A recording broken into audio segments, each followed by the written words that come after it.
नमस्कार. चॅनलवरती आत्तापर्यंत आपण चिकनच्या खूप साऱ्या रेसिपीज बघितल्या. आज आपण चिकनची अशीच एक वेगळी रेसिपी बघणार आहोत. आज आपण चिकन मोगलाई स्टाईलने कसं बनवायचं ते पाहणार आहोत. तर त्यासाठी इथे मी 250 ते 300 ग्रॅम चिकन घेतलेलं आहे. बोनलेस पीस घ्यायचे शक्यतो आणि ते चिकन आपण स्वच्छ 2 ते 3 पाण्याने धुवून घेतलेलं आहे. आता हे चिकन आपण मॅरिनेट करून घेणार आहोत. त्यासाठी 1 चमचा इथे मी आलं लसणाची पेस्ट घेतलेली आहे. चवीनुसार मीठ टाकायचं. आणि 1 चमचा इथे मी कांदा लसूण मसाला घातलेला आहे. कांदा लसूण मसाला नसेल तर तुम्ही जो कोणता घरगुती मसाला वापरत असाल तो वापरला तरीही चालेल. अर्धा चमचा इथे आपण हळद टाकणार आहोत. 1 चमचा आपण काश्मीरी लाल मिर्च इथे वापरणार आहोत. सोबतच 1 चमचा आपण इथे धनेपूड आणि 1 चमचा जिरेपूड टाकायचे आहे. तर आता हे मसाले आपण सुके टाकलेले आहेत. यासोबतच आपण आता इथे छान फेटून घेतलेलं दही घालणार आहोत. तर साधारण 3 ते 4 चमचे आपण फेटून घेतलेलं दही घालायचं आहे. दही घातल्यानंतर हे चिकन जे आहे ते आपण छान व्यवस्थित मॅरिनेट करून घेणार आहोत. तर हातानेच दह्यासोबत हे सगळे मसाले या चिकनला छान कोट करून घ्यायचे. आता हे व्यवस्थित कोट केले की हे चिकन तुम्ही साधारण 15 ते 20 मिनटं तरी मॅरिनेट करायला ठेवू शकता किंवा जास्तीत जास्त तुम्ही 2-3 तास ठेवलं तरी चालेल. हे थोडा वेळ आपण मॅरिनेट करायला ठेवणार आहोत साईडला. तोपर्यंत इथे कढईमध्ये मी थोडंसं तेल घेतलेलं आहे. तर साधारण 2 ते 3 चमचे इथे आपण तेल घेतलेलं आहे. आपल्याला ना यामध्ये कांदा तळून घ्यायचा आहे. तर त्यासाठी आपण इथे थोडं जास्तीचंच तेल घेणार आहोत. तर इथे मी मध्यम आकाराचे 2 ते 3 कांदे उभे पातळ चिरून घेतलेले आहेत. तर ते आपण या तेलावरती छान तळून घेणार आहोत. आता हे चिकन जे आहे ते मी साधारण 2 ते 3 लोकांना व्यवस्थित पुरेल इतकं बनवत आहे.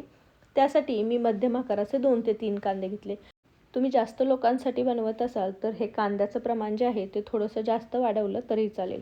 कांदा आपल्याला सतत हलवत हा छान गोल्डन ब्राऊन रंगाचा होईपर्यंत करून घ्यायचा आहे. तर तुम्ही पाहू शकता 1-2 ते 3 मिनटामध्येच कांद्याचा थोडासा कलर चेंज व्हायला लागलेला आहे. मीडियम गॅसवरती तुम्ही हा कांदा छान तळून घेतला तरी चालेल. कांदा आपल्याला जास्त करपवायचा नाही आहे. कांदा आपला छान आता क्रिस्पीसर होत आलेला आहे. गोल्डन ब्राऊन रंग झालेला आहे. ह्या स्टेजला आपण हा कांदा जो आहे तो छान तेलातून निथळून काढणार आहोत. यापेक्षा जास्त आपण हा करपवणार नाही आहे. तर व्यवस्थित हा असं तेल निथळून हा कांदा एखाद्या प्लेटमध्ये काढून घ्यायचा. आता कांदा जो आहे तो व्यवस्थित थंड झाला की आता आपण हा सगळा तळलेला कांदा मिक्सर जारच्या एखाद्या भांड्यामध्ये काढून घेणार आहोत. आपल्याला हा कांदा छान वाटून घ्यायचा. पण यासोबतच इथे मी 5 ते 7 बदाम आणि 5 ते 7 काजू ही यासोबत घातलेले आहेत.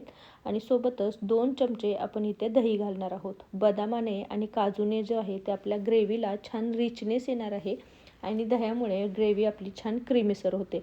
सोबतच मी 2 ते 3 चमचे पाणी घातलेलं आहे. यामध्ये झाकण लावायचं आणि ही ग्रेव्ही आपण छान बारीक करून घेणार आहोत.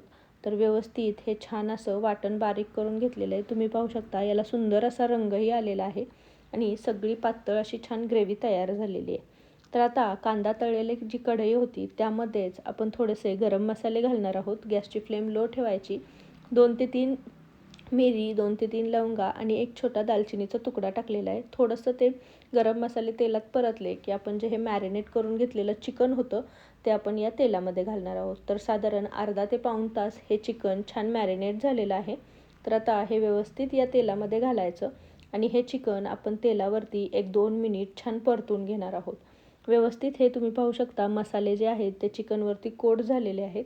आणि आता हे व्यवस्थित आपण परतून घ्यायचं तेलावरती.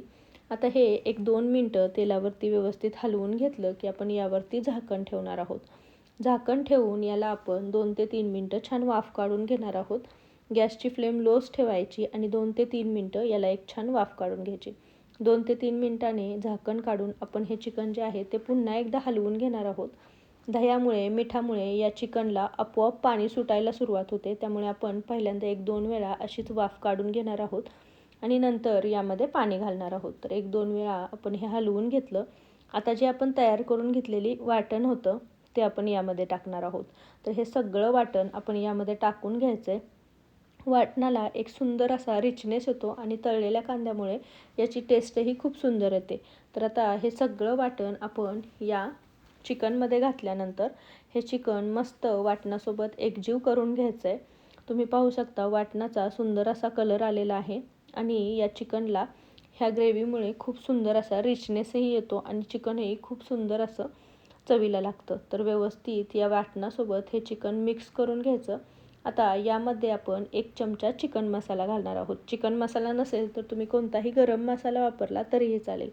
व्यवस्थित एकदा हे चिकन या मसाल्यासोबत कोट करून घ्यायचं, मिक्स करून घ्यायचं आणि आता यामध्ये आपण थोडंसं पाणी घालणार आहोत. तर हे चिकन आपण 1 मिनिटभर ह्या मसाल्यांमध्ये परतून घ्यायचं आणि आता यामध्ये तुम्हाला हवं आहे तितकं पाणी घालायचं.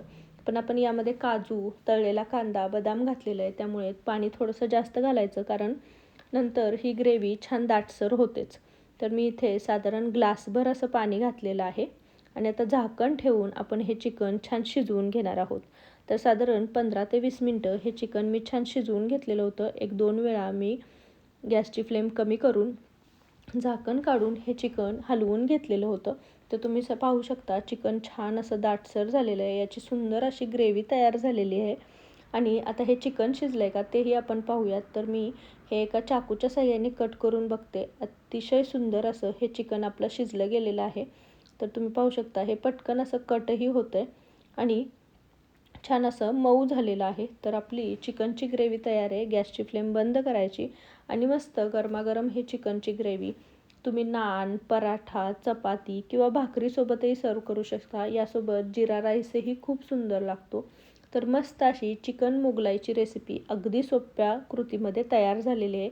तुम्ही पाहू शकता जास्त वेळ लागलेला नाही, अगदी घरगुती साहित्यामध्ये ही तयार होते. तर अशी ही चिकनची रेसिपी तुम्हीही घरी करून पहा. कशी झालेली मला कमेंटमध्ये सांगायला विसरू नका. रेसिपी जर आवडली असेल तर रेसिपीला एक लाईक नक्की करा आणि तुमच्या फॅमिली आणि फ्रेंड्ससोबत याची लिंक जास्तीत जास्त शेअर करा. तुम्ही जर माझ्या चॅनलवर नवीन असाल तर चॅनलला नक्की सबस्क्राईब करा आणि जवळचे बेल आयकॉनही दाबा. त्याने माझ्या चॅनलवरच्या नवीन नवीन रेसिपींचे नोटिफिकेशन तुम्हाला मिळत राहतील. तर पुन्हा भेटू अशीच एक झटपट बनणारी, मस्त हॉटेलसारखी बनणारी रेसिपी घेऊन. तोपर्यंत थँक्यू.